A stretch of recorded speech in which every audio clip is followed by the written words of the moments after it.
All right, I put our timeline back up here because we're going to see throughout Genesis that God's telling a story. The Bible's one big story, and it pretty much covers 7 days. You have a creation, then something happens to that creation, it comes under judgment and ruin, and then God steps in and restores it in 6 days, and He rests on the 7th. That's the opening of the Bible. God opens with this foundation that He builds the rest of Scripture on. And the rest of the Bible has to do with the first creation was the creation of the earth and the world, but then God creates a new creation, man.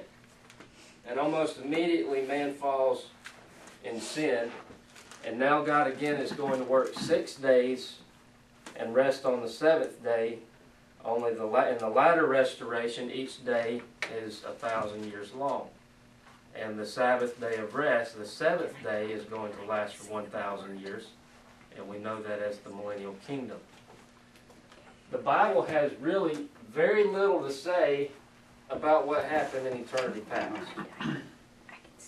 The Bible starts with Genesis 1:1. In the beginning, God created the heavens and the earth. Now we know that God is, has forever been. We know God has always existed, and you and I can't comprehend that, and that's okay. God starts right here where we can start comprehending. God gave us a pretty timeline where we can kind of get an idea of what's going on.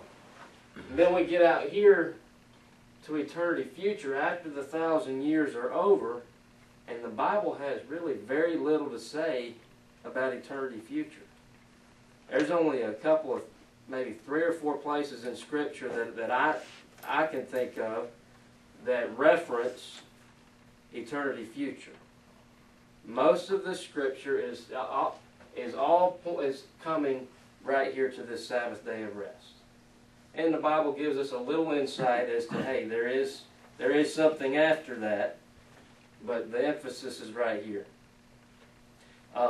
Some scholars believe that in God's timetable, we have the 7-day week. And we just keep repeating, after we finish the 7th Saturday, there's Sunday. It starts all over again. Some believe that in God's timetable and His structure of the ages, that's the same. It's the same. It'll last 6,000 years and then a 7,000-year day of rest. Whether or not that's true, I don't know, but it very well could be. That's the way I started seeing it as you was explaining that. But how long have we always kept dates? Are we actually accurate in 2012, or did we miss? Well, here's where you. First of all, the Bible is truth. There's no error in the Bible, and I believe that there may be some translation error, but I believe that God has preserved the integrity of His Word through comparing different translations. There are manuscripts, Greek manuscripts that we can go back to, and there are Greek scholars and Greek studies that we can use to, help understand the message of the Bible has been preserved. So the Bible's truth, and the Bible, you know those verses and chapters that. So-and-so begat so-and-so when he was X years old when he begat. Well, those are there for a reason. Now, the only problem with that, Dennis, how old were you when you had Gary? I was 38. Okay. He was 41. 41. Well, 41 and how many days? You don't know. You didn't. Okay, so let's say Gary, when he's 20, he's going to have a kid. Okay, so you add 41 and 20. Well, if you were 41 and a half and Gary was 20 and a half, you'd really be getting 62 years. But we're only adding 41 and 20. So you see what happens when Abraham was X amount of years old when he begat Isaac. Over time, it's going to get off because all we can go by is the years. Right. Whereas Abraham could have been, you know, X amount of years and 350 days, just shy of being that one more year, but Right. yet we only count the year that's given. So we're not going to be exact. But we're not like, We're not going to be thousands. we're not of like, years yeah, I off. was going to say we're not thousands Right. of years off. Another thing, when you get, and I actually did this, if you calculate the years given from Adam to Abraham, I think when I did it, it was like 1990 something years. Which, when we've talked about this, God gave 2 days to the Gentiles, or 2,000 years. He gives 2 days to the Jews, and then 2 days to the church. Now, the deal with the Jews is their second day isn't over yet. They have 7 years left of their second day.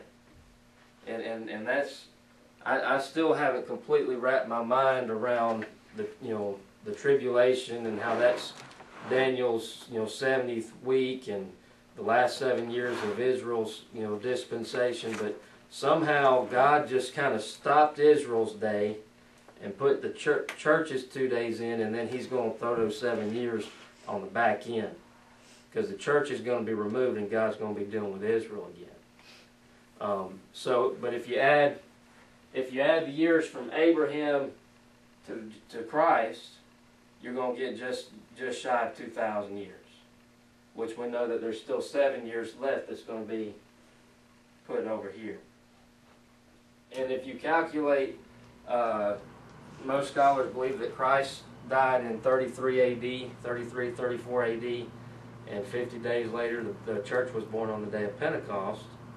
If you calculate 2,000 years from there, that brings you to 2033, 2034. However, God's years are lunar years, 360 days, whereas our years are 365 solar years. The Jewish year is the year that God uses in the Bible. So if you do the translation, when I did it, I think it brought us to like 2007 or 2008, which would have been the end of. But then when in the Jewish year, God gives an extra day here, and an extra day there, and an extra month here, and that. So I don't know how to translate it. All right. I'll put it to you like this: we're close. So we're over what, 4 or 5? Are we on the? Are we considered in the 6th year of God? Oh, we're at the very end of the 6th day. Right. Very end. And you know, people, and it's funny, Christians don't want to think about it. Right. A lot of times you start talking about how, oh no, but you're not supposed to guess. Bible, I'm not guessing. But and yeah, Jesus said that no man knows the day or the hour. However, he rebuked the Pharisees for not being able to discern the times. The Pharisees should have known by looking at Scripture and reasoning and calculating the years that, hey, Jesus Christ is, I mean, it adds up. And we as Christians, we as believers should first of all be able to look at the Scriptures and say, okay, you know, we're at the end of the 6th day. But we should also be able to look around us and look at the advance in technology, look at Israel back in, you know, their homeland, corruption and violence. I mean, Jesus said, as the days of Noah, corruption and violence. Mm-hmm. Look at where we should be able to discern this and say we're close. Yeah. And I'm not trying to predict a day or even a year for that matter, but we are so close. And our eyes should be fixed on what's coming next. Right. Our eyes should be looking up we should be living every day as though Jesus is coming back, you know, this year or tomorrow. He tells us to do that also. Because he very well could. But God's beginning to tell this story. He opens it with the restoration account. Most people call it the creation account. It's the restoration account. God created the heavens, the earth, Genesis 1:1. The earth became formless and void, Genesis 1:2. The rest, in the second part of Genesis 1:2, he started restoring this earth that was ruined over 6 days, and he rested the 7th.